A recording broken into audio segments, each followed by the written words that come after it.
औरंगाबादेत नाल्यावरील बांधलेल्या इमारतीबाबत आता महापालिका उशिराने जागी झाली आहे। नाल्यावरील इमारतीमुळे नाल्याचा प्रवाह थांबत असल्याचं कारण देत शहरातील औषधी भवन इमारतीला खाली करण्याचे आदेश महापालिका आयुक्तांनी दिलेत। कारवाईची सुरुवात आता ही सुरू झाली आहे। यानंतर 6 इमारतींवर सुद्धा अशीच कारवाई होणार असल्याची माहिती मिळते आहे। औरंगाबाद मधल्या या 35 वर्ष जुन्या औषधी भवन इमारतीला औरंगाबाद महापालिकेने रिकामे करण्याचे आदेश दिलेत। पुढील 7 दिवसात ही इमारत रिकामी करा अथवा पाडण्यात येईल या आशयाची नोटीस महापालिका आयुक्तांनी पाठवली आहे। त्याला कारण ठरलंय नाले सफाई।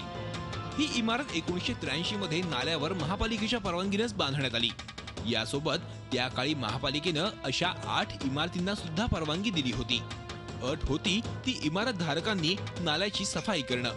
मात्र या इमारतींनी साफसफाई केली नाही, त्यामुळे नाल्याचा प्रवाह बाधित झाला, गाळ अडकला। परिणामी नागरिकांच्या घरात पाणी जात असल्याचा ठपका त्यांच्यावर ठेवण्यात आलाय।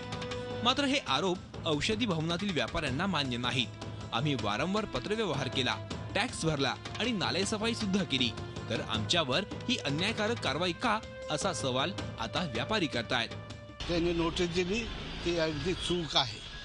आम्ही 1983 ला औषधी भवनचा नाला घेतला होता, परमिशन घेतलेली नाला बांधायची, नाल्यावर बिल्डिंग बांधायची। त्याचं कंप्लीशन सर्टिफिकेट घेतलं, भोगवटा सर्टिफिकेट घेतलं आणि गेल्या 30 वर्षापासून आम्ही या बिल्डिंगमध्ये राहतोय। प्रत्येक वर्षी या बिल्डिंग खालचा नाला साफ करतोय। नागरिक मात्र या अशा इमारतींमुळे आमच्या घरात पाणी येत असल्याचा आरोप करतायत। त्यामुळे तातडीनं या इमारतींवर कारवाई करावी अशी मागणी होतीये।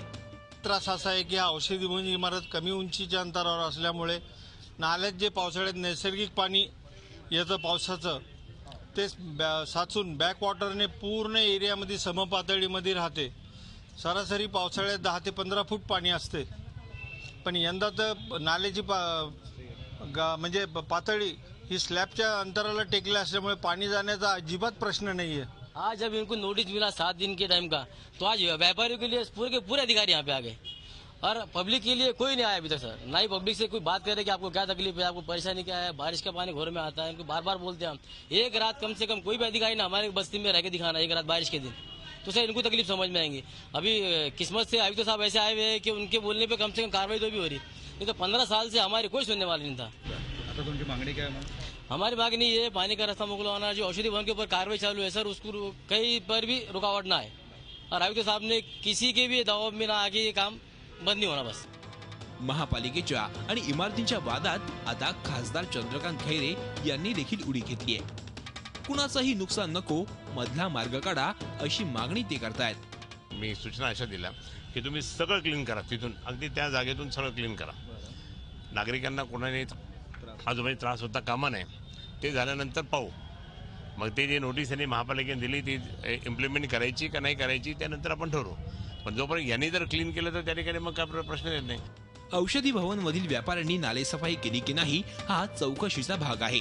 मात्र या कारवाईमुळे नाल्यांवरील इतर इमारत मालकांचे धाबे दणाणलेत। औरंगाबादचं शिवसेना भवन सुद्धा असंच नाल्यावर बांधलंय। त्यामुळे आता महापालिका नियमानं कुणाकुणावर कारवाईचा बडगा उभारते हे पाहणं महत्त्वाचं ठरणार आहे। विशाल करोळे, झी मीडिया, औरंगाबाद। झी 24 तास रहा एक पाऊल पुढे।